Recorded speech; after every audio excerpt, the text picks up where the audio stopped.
മുമ്പത്തെ പോലെ മോദിയുടെ ഫോട്ടോ വെച്ചാൽ വോട്ട് കിട്ടുന്നൊരു അവസ്ഥ ഇന്നില്ല. അതെങ്കിലും മനസ്സിലാക്കണമല്ലോ. ഒരു എൻ ഗെയിമിലേക്ക് പോവുകയാണ് B J P. N game. കാരണം അവരെ സംബന്ധിച്ചിപ്പോൾ മജോറിറ്റി ഇല്ല. 2029 അവരെ സംബന്ധിച്ച് വളരെ വളരെ നിർണായകമാണ്. 2029 ഏത് വിധേനെ അവർക്ക് വിജയിച്ചേ പറ്റൂ. അതിന് ലോക്സഭാ സീറ്റുകളുടെ എണ്ണം വർദ്ധിപ്പിച്ചിട്ടാണെങ്കിൽ അങ്ങനെ, അതിനാവശ്യമായ ഭരണഘടനാ ഭേദഗതിക്കാണെങ്കിൽ അങ്ങനെ അവരൊരു എൻ ഗെയിമിലേക്ക് നീങ്ങുമ്പോൾ പ്രതിപക്ഷം എന്താ ചെയ്യുന്നത്? പ്രതിപക്ഷം സാധാരണ പോലെ തന്നെ നിവേദനം കൊടുക്കുക, പരാതി കൊടുക്കുക, കേസ് നടത്തുക, അങ്ങനെയൊക്കെ ഇത് മുന്നോട്ട് പോകുമെന്ന് എനിക്ക് തോന്നുന്നില്ല. കാരണം ഇനി വളരെ കുറച്ച് വർഷങ്ങളേ ഉള്ളൂ. 2029 3 കൊല്ലം കൂടെ ഉള്ളൂ. ഈ 3 കൊല്ലം എന്ന് പറഞ്ഞാൽ രാജ്യത്തെ സംബന്ധിച്ച് വളരെ നിർണായകമാണ്. പ്രതിപക്ഷം എങ്ങനെ ആക്ട് ചെയ്യണമെന്ന് അവർ തീരുമാനിക്കണം. നമുക്ക് തെരഞ്ഞെടുപ്പ് കമ്മീഷനെ കണ്ടിട്ട് പരാതി പറയാം. തെരഞ്ഞെടുപ്പ് കമ്മീഷൻ തന്നെയാണ് ഇത് പ്ലാൻ ചെയ്യുന്നത്. ഇതിങ്ങനെ തള്ളുന്നതും എല്ലാം അവർ തന്നെയാണ് പ്ലാൻ ചെയ്യുന്നത്. അത് പറയുന്നത് എന്താ നാണക്കേട്? അതങ്ങനെ തന്നെ ഉറച്ച് പറയണം.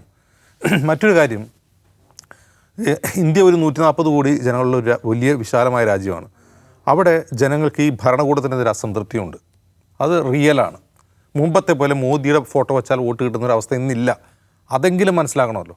ഇപ്പോൾ 2019 14 നടന്ന് മോദിയെ മുന്നിൽ വെച്ചിട്ട് നടത്തിയ പ്രചാരണത്തിൽ വോട്ട് കിട്ടി. ഇപ്പോൾ മോദിയെ മുന്നിൽ വെച്ചാൽ വോട്ട് കിട്ടുന്നില്ല. മോദി മത്സരിക്കുന്ന സംസ്ഥാനത്ത് പോലും ബി ജെ പി ജയിക്കാൻ കഴിയുന്നില്ല. UP പോലും ജയിക്കാൻ കഴിഞ്ഞില്ല.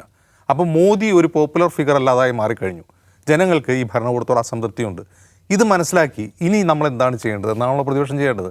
ഇപ്പോഴും അവർ 2014 മുതൽ 19 വരെയും 19 മുതൽ 24 വരെയും പ്രവർത്തിച്ചത് അങ്ങനെ തന്നെ പ്രവർത്തിക്കുന്നത്.